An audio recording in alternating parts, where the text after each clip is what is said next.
Hey bro, let me tell you something.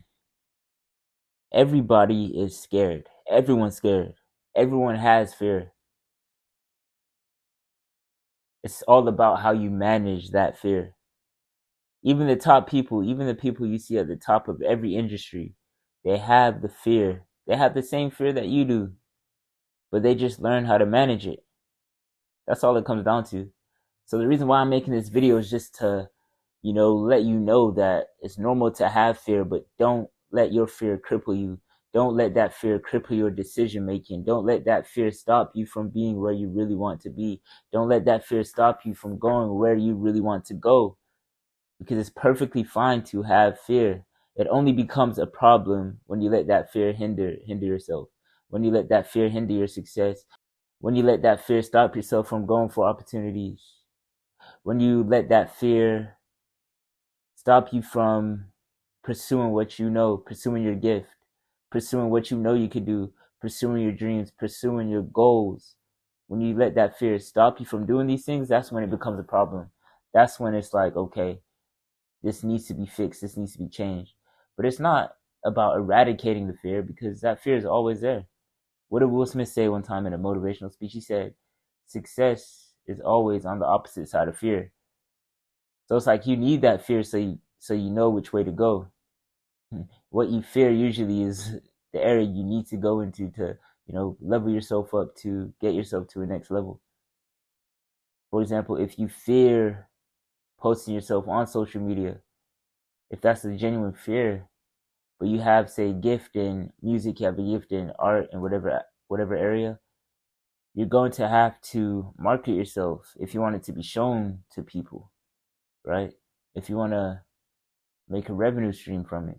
So what does that mean? You're gonna have to post yourself on social media, but you might have a fear of doing so, right? But the result of you posting on social media means more people see your stuff, more people see your work.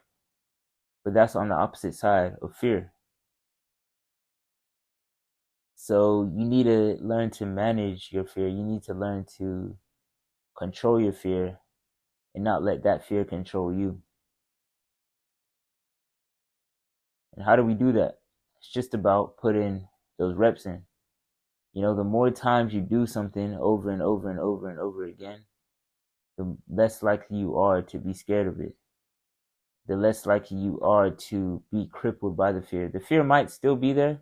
It might feel a bit like, ooh, a bit awkward. You might have a sense of anxiety, but if you keep doing it, you'll learn how to manage it more. You know what I mean? Because if you think about it, anything you do first time, you're gonna be scared. Like, realistically, you're gonna have fear. For example, your first job, you'll probably be nervous.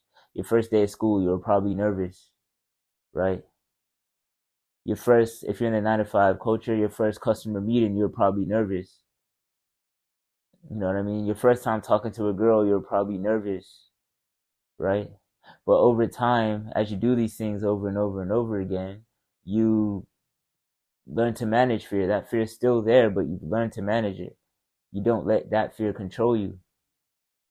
You know what I mean? So let's apply it to, our crafts. Let's apply it to the goals that we have for ourselves. Let's say, okay, let me take this first step. Let me take the first step to my goal. I know I might feel scared. I might feel scared in this moment, but I know over time, through repetition, I'll learn how to manage it. I'll learn how to get around that feeling of fear, and I'll learn how to use it to my advantage. Because to be fair, you can use fear to your advantage. Like, if you think about things that kind of scare you, say for example, oh, what if my music doesn't blow up? What if I don't become financially free from my gifts, from my art? What if I don't become the best version of myself?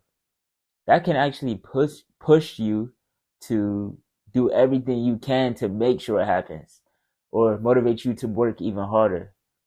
You know what I mean? Driven by fear. I mean, it's not. I wouldn't recommend being driven by fear, but a lot of people are. A lot of people, successful people, are or were. For example, Mike Tyson.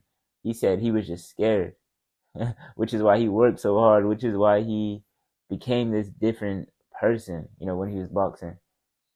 We have rappers like Russ who said he was driven by fear, He was driven by the fear of not making it. So he put that work in to really blow up independently. You know what I mean? But we could be driven by fear or we could be driven by faith. I wanted to mention that other point because, I am talking about fear, but we can also be driven by faith. We could be driven by, gratitude. So being grateful for what you do have, being grateful for the gifts you do have, and then feel the sense of kind of urgency to share that gift with the world. So that's another way you could approach it. That's another way that you could approach, pursuing your goals, pursuing your dreams. That's a more positive way of pursuing your dreams, you could say. By having gratitude and by operating out of faith and not fear.